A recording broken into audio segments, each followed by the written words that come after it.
Hey everyone, and welcome to the channel. So today we're going to take a look at this 2023 Toyota Supra. Huge shout out to 704 Exotics for providing the sports car for me today. Definitely take a look at their website. They're always getting in some awesome inventory. That link is down in the description. This A90 Supra is finished off in nitro yellow. They have a starting MSRP right around $53,000. And this is powered by the 3-liter turbocharged inline 6-cylinder paired to the 6-speed manual transmission. This pumps out 382 horsepower, 368 pound-feet of torque. That power is sent to the rear wheels, propelling this 3,400-pound sports car from 0 to 60 in 3.8 seconds. Top speed is 155 miles an hour. It also has a fuel capacity of 13.7 gallons. You'll expect for the manual to see around 19 miles per gallon in the city, 27 out on the highway. This also has a wheelbase of 97.2 inches. Its overall length is 172.5. It has a width of 73, a height of 51.1, and its ground clearance measures in at 4.7 inches. As we move on to the exterior styling now for this MK5, let's start off with the Toyota badge front and center. Now for the manual, you do not get the adaptive cruise control. However, you still have that sensor along with all the parking sensors that are located up front. This also gets a set of LED headlights, DRLs, and turn signals with a really nice sleek design to them. I like the lower section for the DRL and the turn signal. Just has a much narrower design to it, leaning its way to that front nose just underneath the Toyota badge.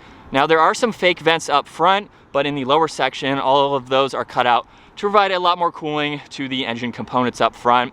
Now this has a really good combo with all of the black accents that you see running along the lower section too.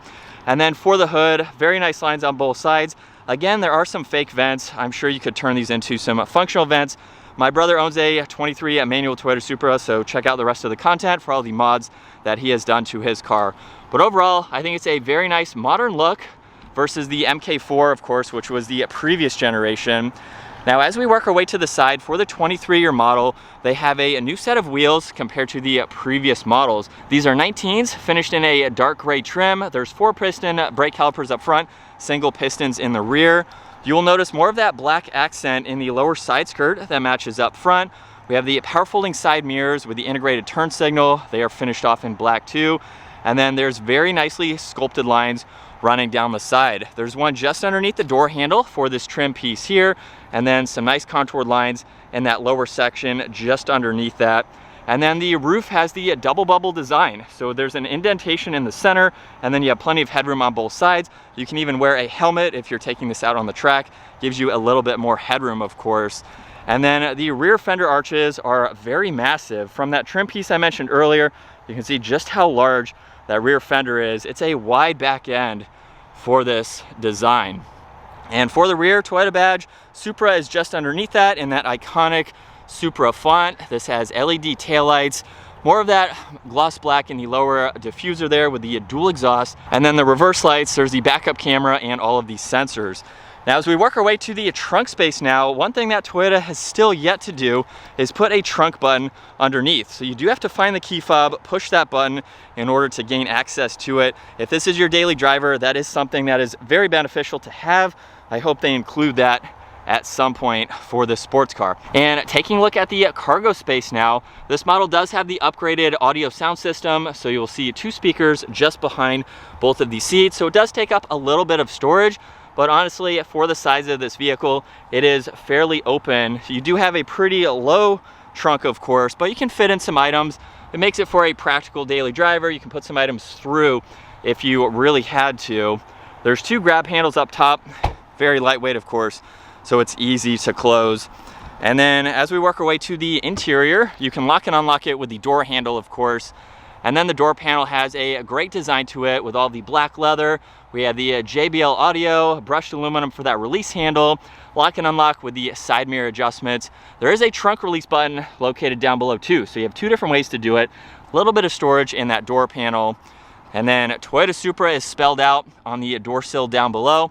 We get a really nice set of leather and suede seats. There's the 2 colors for the stitching. They're automatic, of course, with memory seating adjustments. Very nice style seat for a vehicle like this. Makes it for a comfortable daily driver as well. Now for the steering wheel, it's finished off in black leather. We have some white stitching running along the inside of it. And then on the right side, there's mode and audio adjustments along with Bluetooth and voice commands. Left side, there's all the cruise control settings. And now to fire up this 6-speed manual, I'll put my foot on the brake and the clutch. We can put this into the neutral position and fire this up.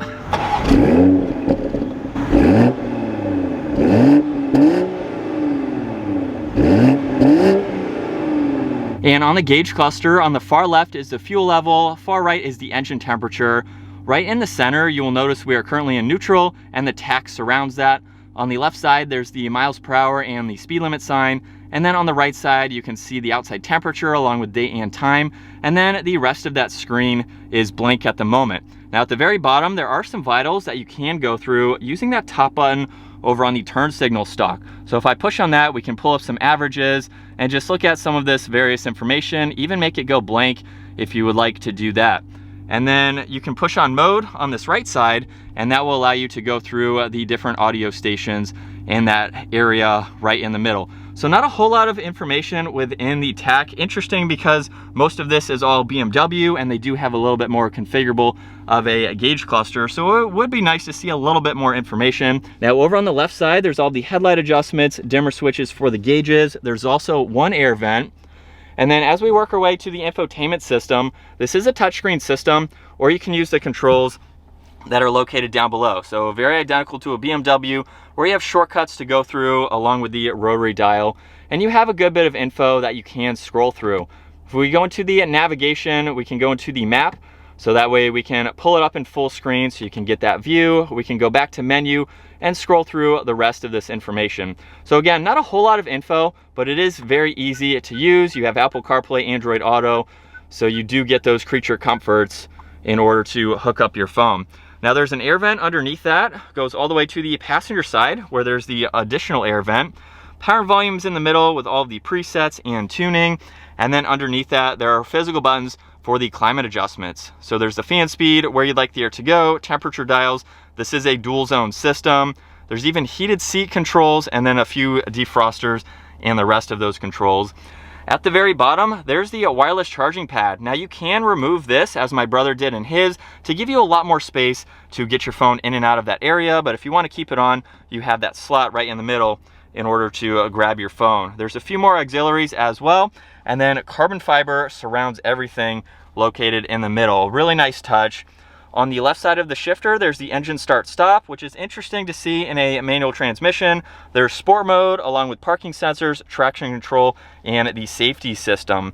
The e-brake is right in the middle. And then for the 6-speed manual transmission, if we pull it all the way to the left and up, that is for reverse. You get the backup camera along with the sensors on that left side. And then of course, once we get this out on the road, we can go through the rest of those gears. Now right in the middle, there's no center armrest. You get 2 cup holders, get a little bit of space just behind that if you need to utilize that. And then the glove box has plenty of storage. So while there's not a ton up front, you do have access to the back there, so you could place some items back here if you really needed to. And then you have a little bit of some compartments all around. There's also this brace running right in the middle, and you have the top, which you can remove. So if you need a little bit more clearance all the way up to the glass, you can fit in some larger items.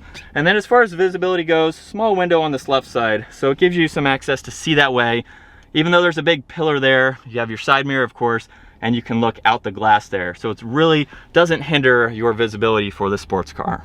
All right, so as we get the manual Toyota Supra out on the road, if you're new to the channel, my brother owns a 23 manual Supra, has made a ton of content on that car so far. So if you want to see mountain driving, all the modifications, and what this car really has to offer, be sure to check out that entire Toyota Supra playlist. Today, I'm just going for a casual drive in it, of course, since this is not my vehicle, but we have a lot of Supra content, including taking one to the tail of the dragon. So be sure to check out all of those videos. I honestly don't have as much seat time in this car, of course, as my brother does, but I think it's a really cool car. I've only been able to drive his a handful of times, and especially with this manual transmission, this is one of the best bang for the buck vehicles I think that you can buy that still offers a manual, rear-wheel drive, some storage space. It is a fun 2-seater vehicle. Now, for that $53,000 to maybe $55,000 MSRP, other vehicles In this price bracket, you're looking at the BMW M240i, which doesn't offer the manual transmission, maybe a V8 Ford Mustang where you can get a manual or an auto as well.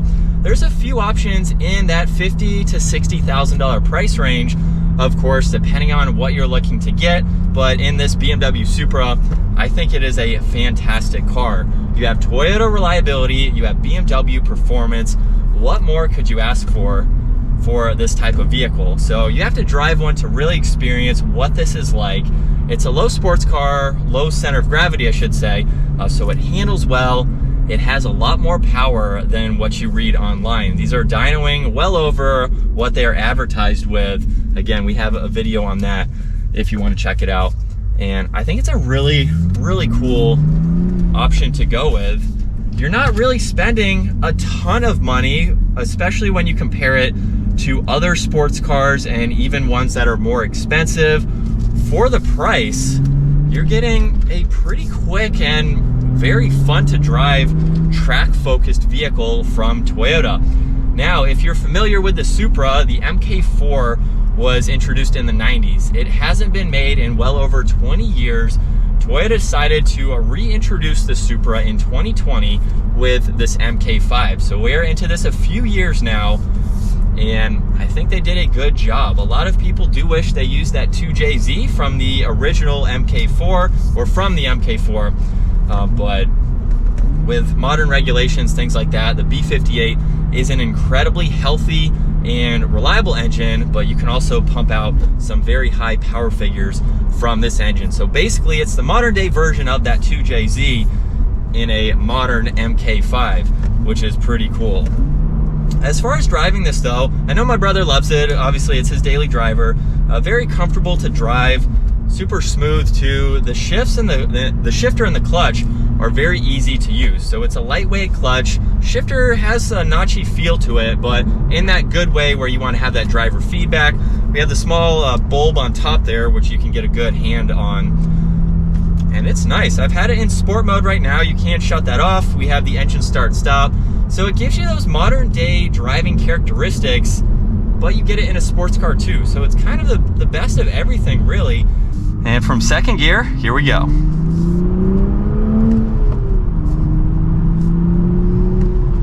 Nothing too crazy for today. Again, check out our Toyota Supra playlist if you want to see us really ripping on this car. But now that we're behind the wheel from this angle, it's a very nice car to drive. It feels very low. We have low glass everywhere, but even with that, visibility, it's not all that hard to see. So if you know where to look, you get used to driving this.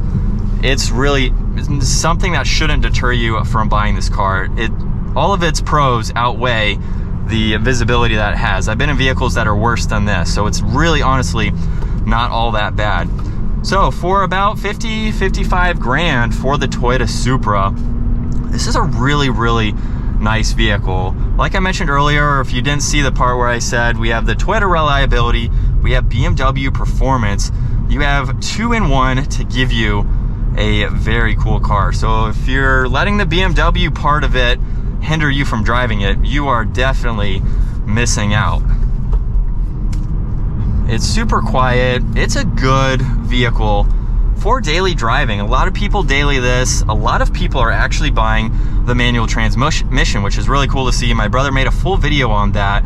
Manual transmission sales are outselling the automatics for the Supra. So it's awesome to see that we have the manual transmission for this compared to some other vehicles that may not even offer a manual for their sports cars. So it's awesome to see. It took Toyota a few years to put it in, but we have that manual, which is so engaging to drive.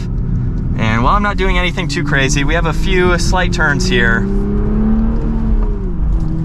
It handles so well. On the tail of the Dragon, it was so much fun.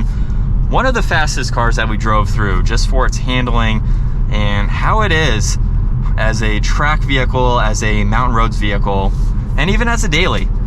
It's something that can do it all. But I think that's going to wrap it up for this 2023 Toyota Supra. Once again, huge shout out to 704 Exotics. Check out their website. That link is down in the description. Check out our Toyota Supra playlist. Give the video a huge thumbs up and consider smashing that subscribe button so you guys don't miss out on our daily uploads. I will see you all in the next video.